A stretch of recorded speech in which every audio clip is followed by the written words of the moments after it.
Bonjour à tous. Alors, je vais commencer par partager mon écran. Théoriquement, vous devez avoir un C'est bien. écran de bienvenue. Parfait. Alors, je vais prendre, hop,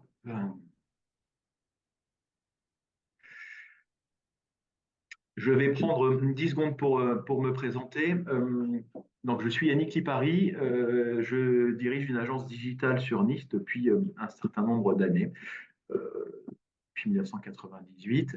On a une expertise en stratégie digitale et nous sommes formateurs également et partenaires web digital de la société Authentis que vous connaissez. Voilà, ça c'est pour la petite parenthèse, la petite présentation. Aujourd'hui, la question qu'on se pose tous, c'est quoi communiquer, quoi publier. Donc, on va faire un petit focus sur la ligne éditoriale qui va nous aider à répondre à cette question de manière efficace. Alors, la ligne éditoriale, c'est quoi? Déjà, c'est un document. Hein, il y a beaucoup de gens qui disent qu'ils ont une ligne éditoriale dans la tête. Non, c'est un document plus ou moins complet, on va le voir, hein, avec différents éléments, mais c'est un document stratégique qui va nous permettre d'assurer une cohérence entre la mission de l'Office du tourisme, de l'entreprise, de l'association, des contenus que je vais produire et des attentes du client. Et on va voir que c'est vraiment extrêmement important d'avoir cette cohérence.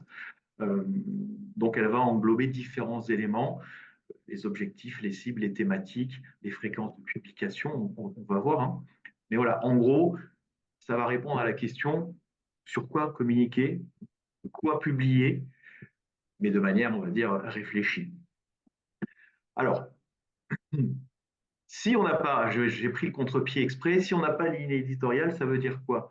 Ça veut dire qu'on va un peu parler de tout et de rien, sans forcément avoir de logique et de structure, de manière opportuniste. Hein, il y a une info, je vais la diffuser, j'ai une idée, je vais le faire. Voilà, c'est pas avoir de stratégie de communication, c'est un peu communiquer de manière désordonnée.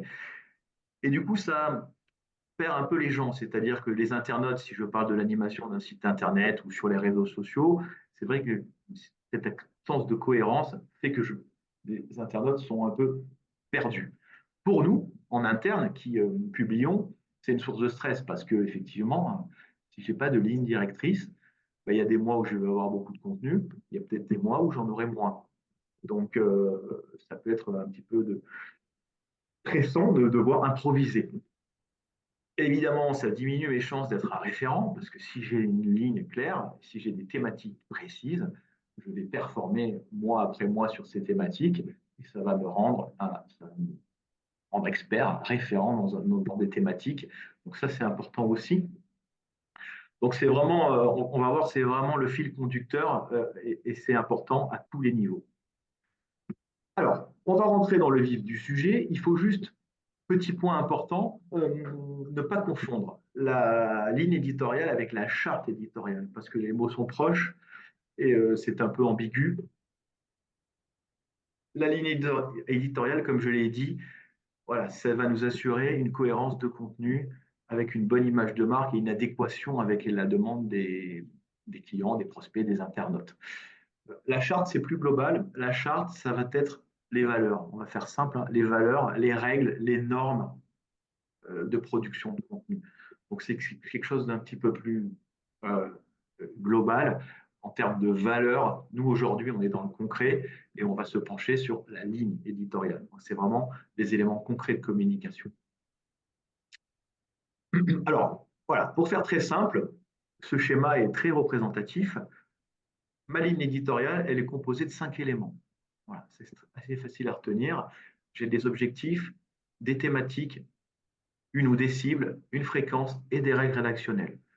Avec ça, si vous les définissez de manière réfléchie, on aura une ligne éditoriale cohérente. Alors, on va se pencher sur chacun des éléments qui la constituent. La première chose, c'est les objectifs. Ça, c'est important de définir des objectifs. Pourquoi on communique? Pour être visible, pour avoir de la demande, du prospect, des demandes de renseignements, des visites en office du tourisme. Voilà, ça c'est important de définir. Pour ceux qui connaissent, j'ai remis un petit clin d'œil sur la définition des objectifs. Généralement, un objectif, il doit être SMART, spécifique, mesurable, atteignable et borné dans le temps. Voilà. Ça, c'est important de le définir comme ça, parce que si on dit ben, je veux plus de visites en office du tourisme, je ne saurai jamais si j'ai atteint mon objectif. En revanche, si ma communication que je fais dans les 3 prochains mois, je souhaite que au bout de 3 mois, j'ai 30% de plus de visites en lieu de vente, ça, c'est un objectif que je pourrais mesurer et que je pourrais définir comme atteint ou pas atteint. Il faut que ce soit atteignable, hein, c'est-à-dire que j'ai pris 30%, c'est peut-être complètement incohérent, mais l'idée c'est ça, c'est définition des objectifs qu'on peut mesurer. Donc ça c'est important. Ça fait partie de la stratégie globale de l'entreprise ou de l'association, mais c'est important. Ensuite, évidemment, les thèmes liés à vos objectifs. Ça, c'est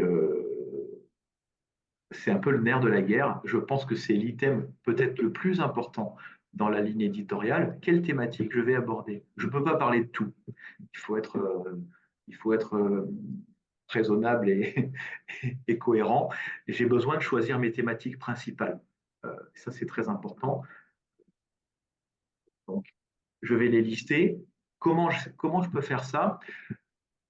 Je peux m'aider du passé, c'est-à-dire que je sais ce qui intéresse mes prospects, mes visiteurs sur le site internet, sur les réseaux sociaux. Je peux avoir une idée déjà de ce qui les intéresse. J'ai des statistiques probablement. Et je vais aussi définir des personas. Je vous montrerai tout à l'heure à quoi ça ressemble, mais c'est des personnes cibles, des prospects types qu'on va définir pour pouvoir s'adresser à eux de manière cohérente. Donc ça, c'est important. Définissez vos thématiques principales en fonction du volume qu'on a d'informations. On peut avoir entre 3 et une dizaine de thématiques. Je pense qu'il vaut mieux se concentrer voilà, sur une entreprise de taille moyenne de 3 à 5 thématiques. C'est déjà extrêmement bien. Mais il faut qu'elles soient écrites. C'est important. On les définit. Alors, c'est étroitement lié, hein, mais j'ai besoin de savoir à qui je m'adresse. Évidemment, à qui je parle, pour savoir comment je vais leur parler, de quelle manière, quelles informations je vais leur faire passer, etc., etc. Donc, c'est important de définir mon audience. Vous avez normalement des statistiques, comme je l'ai dit tout à l'heure. Il faut les utiliser parce qu'en fonction d'audience, ben, les offres, les manières de communiquer, les supports seront différents, hein, évidemment. Je prends l'exemple des réseaux sociaux. Vous savez tous que en fonction des tranches de population, d'âge, je ne vais pas forcément utiliser le même réseau social, par exemple. Si j'ai une population de 35-50 ans, je vais aller plutôt sur Facebook. Si j'ai une population de 20 à 30 ans, je vais plutôt aller sur TikTok. Donc c'est important quand même de définir cette audience, celle qui est intéressée par mes éléments et celle que je veux atteindre aussi. Ça peut faire partie des objectifs. Je veux rajeunir mon audience, eh bien voilà, je la définis et je vais pouvoir utiliser les supports qui vont bien et les éléments de communication qui vont. Donc la définition d'audience est primordiale. Donc, je connais les objectifs de notre entité, j'ai mes thématiques, j'ai mes cibles. Maintenant, dans le concret, je vais organiser donc les communications. Pour ça, je vous conseille un calendrier éditorial. Alors, c'est un bien grand mot pour finalement un simple document Excel partagé peut faire l'affaire dans un premier temps. Ça fonctionne très bien. J'ai mis quelques exemples pour vous montrer.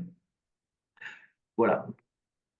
Une date de publication, le titre, le type de contenu, article de blog, post réseau social, voilà, tous les types de contenu que vous voulez, une vidéo, enfin, peu importe.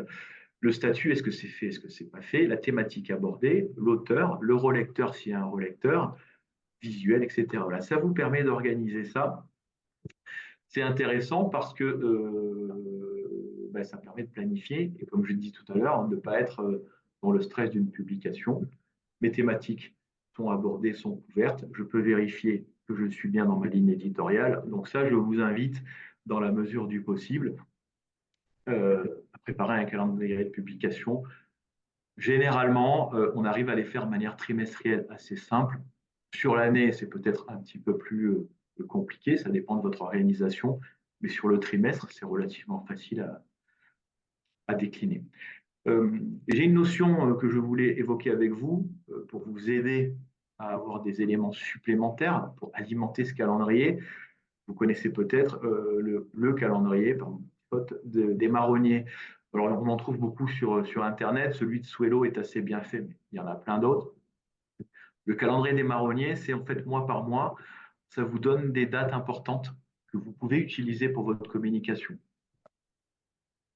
Bien sûr, la fête des mères ou Noël, ça, tout le monde y pense, mais il y a d'autres éléments qui sont parfois un peu moins connus, mais qui permettent de faire un petit clin d'œil en termes de com. Ça peut vous aider quand vous avez des mois un peu creux. N'hésitez pas à aller voir le calendrier des marronniers et ça va peut-être vous donner un petit peu d'inspiration. Voilà pour le calendrier.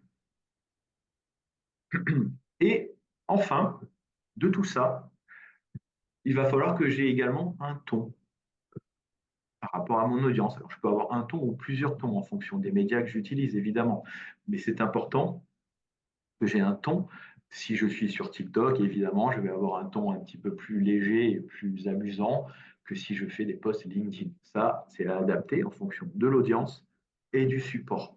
C'est important de le définir. Il peut y avoir un ton général qu'on veut adopter. Et après, on peut faire des petites déclinaisons en fonction des supports. C'est important de savoir, est-ce que j'ai un aspect, on va dire, décalé, très corporate, voilà, important de définir un ton général qu'on va pouvoir ensuite décliner en fonction des supports et des cibles. Là encore, les personas vont beaucoup nous aider. Alors, le persona, j'ai mis un exemple, parce que ça fait plusieurs fois qu'on l'évoque, c'est nos prospects types. Hein, pour en avoir un, il peut y en avoir plusieurs. J'imagine que dans les offices du tourisme, on va en avoir un certain nombre, 3, 4. C'est des CV, hein, quelque part, de ce qu'on a pu définir comme prospect type. Alors, on met l'âge, on met un travail, on met les moyens de communication, la personnalité, les objectifs. Voilà, c'est vraiment essayer de cerner notre public type. Est-ce que c'est un Français? Est-ce que c'est un étranger? Est-ce qu'il est là toute l'année? Enfin voilà, après on adapte en fonction de notre public, mais c'est important d'avoir ces personas parce qu'effectivement, si je prends ce persona-là, Anna Melin, 26 ans, probablement que le meilleur moyen d'accéder à elle, ce sera via Instagram. Bon, voilà, c'est une réflexion qu'il faut avoir. Ça ne se fait pas en 10 minutes, hein, mais en fonction de vos fichiers aussi. Les visites que vous avez au lieu de vente, les visites sur les sites Internet, les statistiques des réseaux sociaux, tout ça vous donne des datas qui vous permettent d'avoir des profils un petit peu intéressants.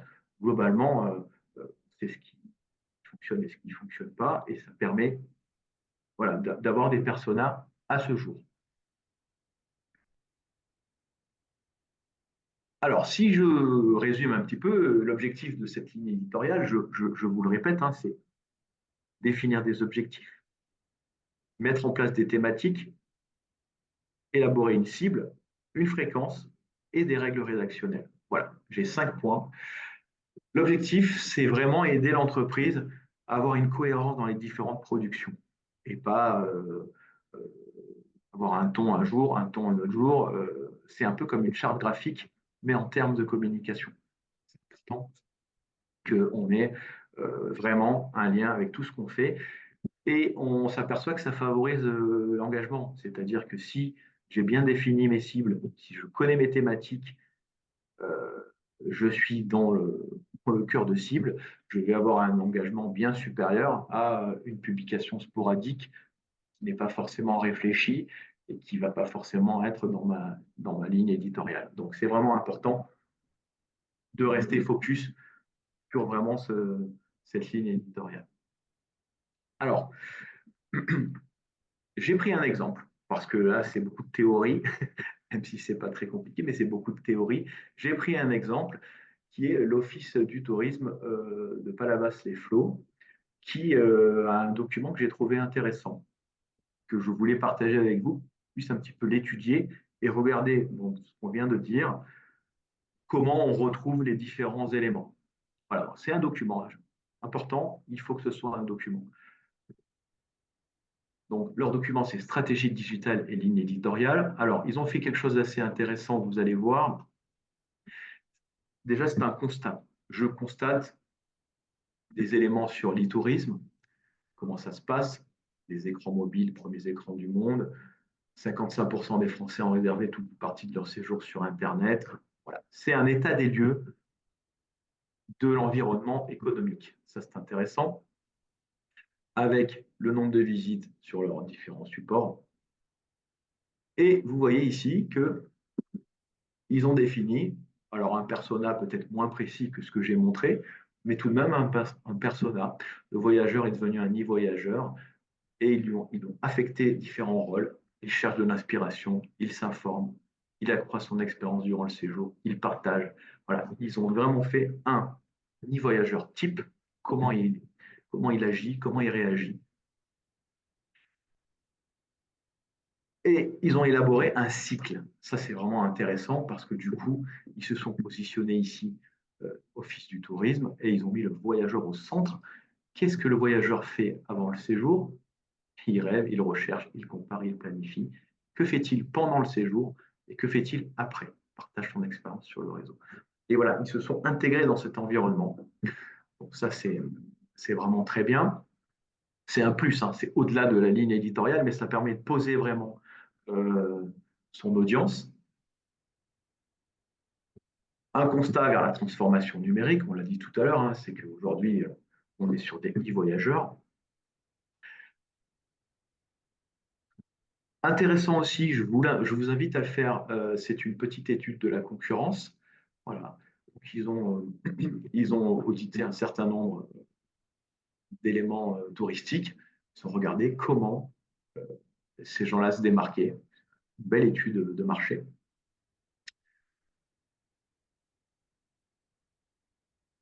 Et ensuite, donc, ils ont fait un petit état des lieux sur leurs réseaux sociaux. Et alors, vous allez voir, là, on est vraiment au cœur de la ligne éditoriale. Ils ont une stratégie globale. Ça, c'est la stratégie de l'Office du tourisme sur 2025, avec des objectifs. Notoriété, visibilité, valorisation de l'image de marque, proximité, promotion des produits et services. Donc, les objectifs sont définis.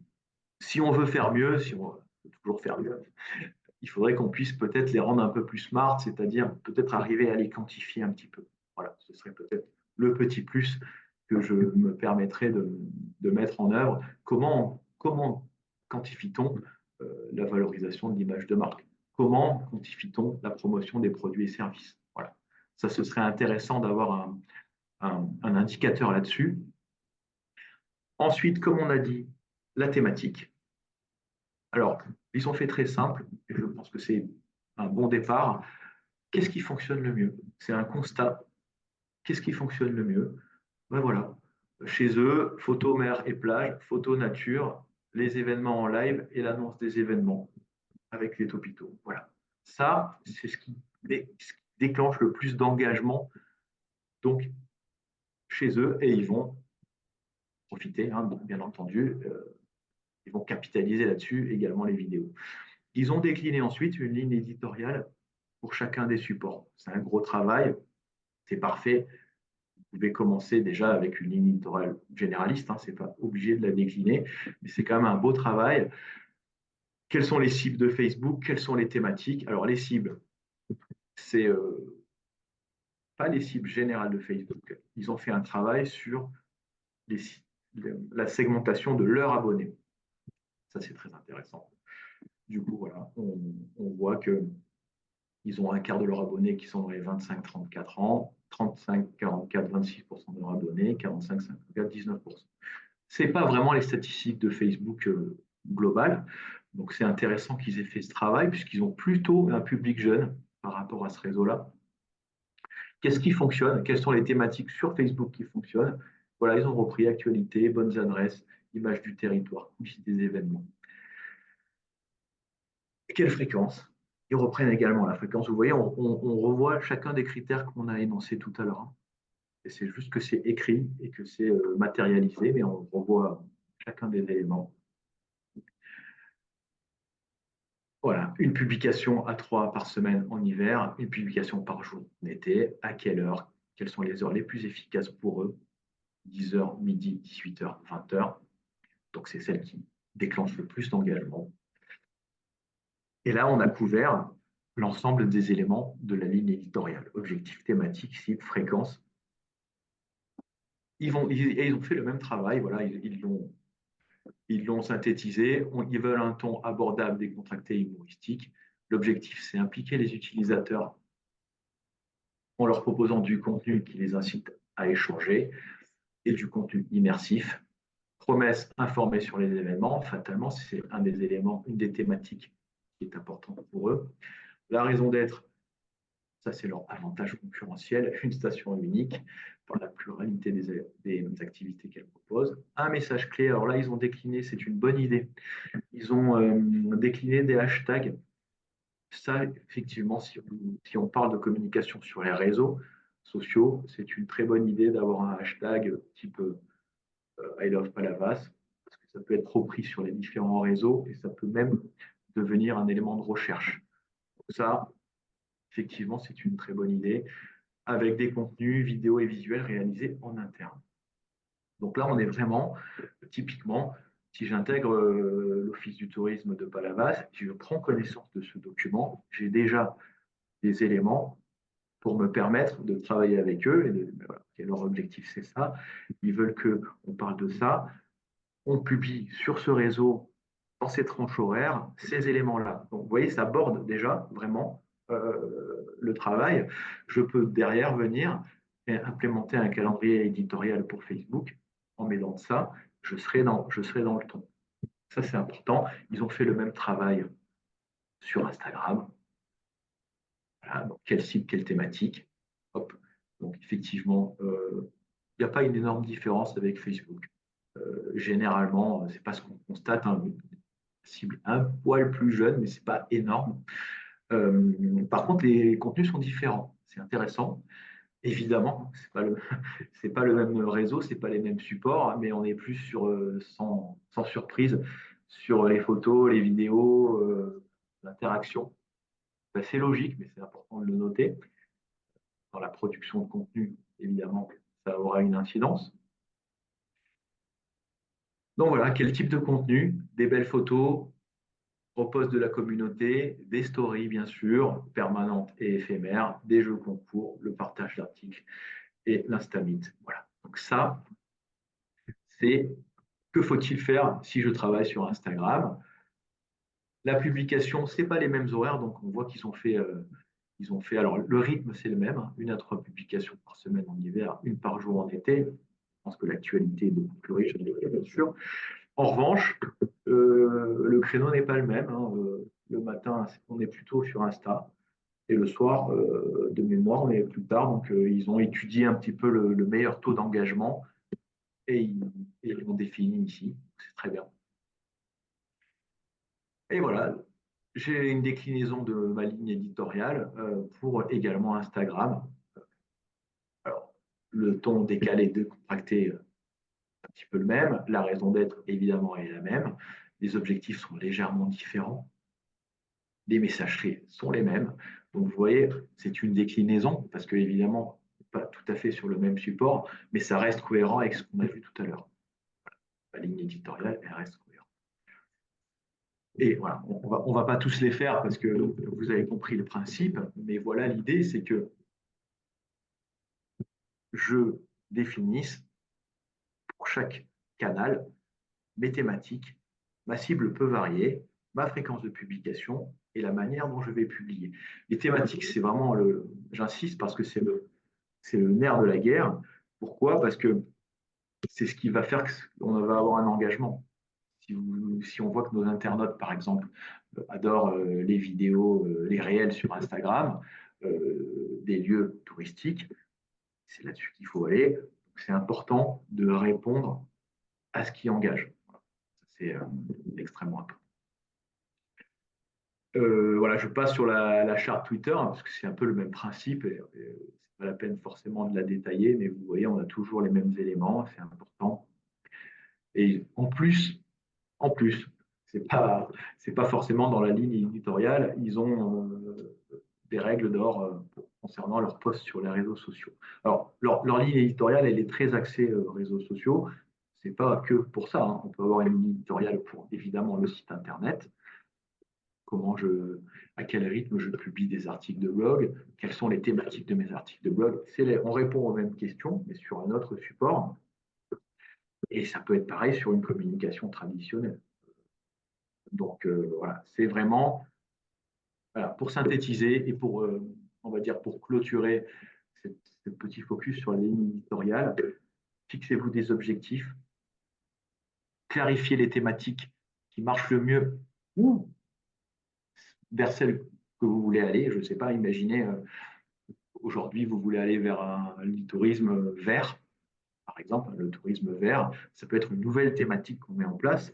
Donc, il peut y avoir les thématiques qui fonctionnent, il peut y avoir aussi une thématique stratégique qu'on veut mettre en place. Identifier bien les cibles, c'est la même chose. Il y a les cibles qui fonctionnent. On peut avoir une cible qu'on veut mettre en place. Je veux rajeunir ma population de touristes. Je veux aller chercher des touristes étrangers. Voilà, je peux mettre en place aussi une stratégie, il faut la connaître. La fréquence, c'est le calendrier et les règles sont déclinées en fonction des supports. Voilà. Donc là, on a fait le tour. N'oubliez pas que c'est un document. Il peut faire 2 pages pour commencer et on le complète par la suite avec au fur et à mesure les retours qu'on a et les éléments. Mais c'est un document, c'est important. Il faut qu'il soit physique, comme une charte graphique, un document stratégique.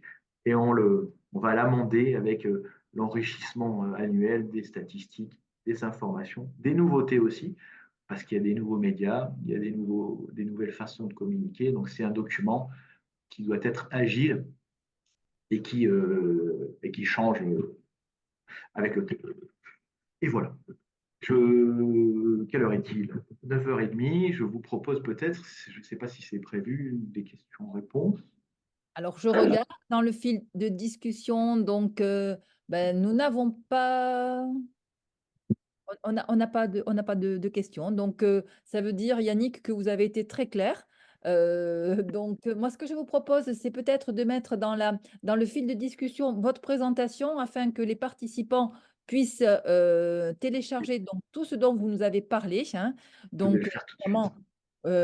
vraiment, ce focus sur les objectifs SMART, hein. Donc, ça bien, c'est quelque chose qui peut bien fonctionner. Bien évidemment, on retrouvera l'intégralité donc de la présentation, mais également donc l'enregistrement vidéo sur le site du CRT, comme je vous ai dit tout à l'heure en propos introductif. Et s'il n'y a pas de questions, donc Yannick, je vous laisse le mettre sur le fil de Oui, discussion. ouais, je suis en train de l'enregistrer et je le mets. Alors, je vais le mettre en format PDF, ce sera peut-être plus Oui, tout à fait. pratique pour tout le monde, mais ce sera fait dans les 10 secondes. Voilà. En tout cas, merci pour tous ces éléments communiqués, cet exemple, et merci aussi à l'Office de tourisme de Palavas-les-Flots qui donc s'est prêté au jeu et aussi à nous a laissé donc utiliser sa ligne éditoriale, hein. Donc c'est ça aussi le réseau. Le réseau, c'est des partages de bonnes expériences. Comme je dis souvent, ce sont des bons tuyaux.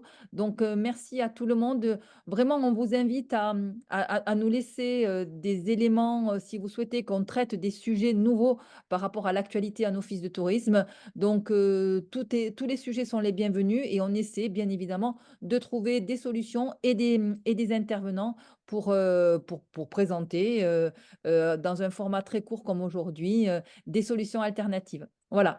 En tout cas, merci à tout le monde.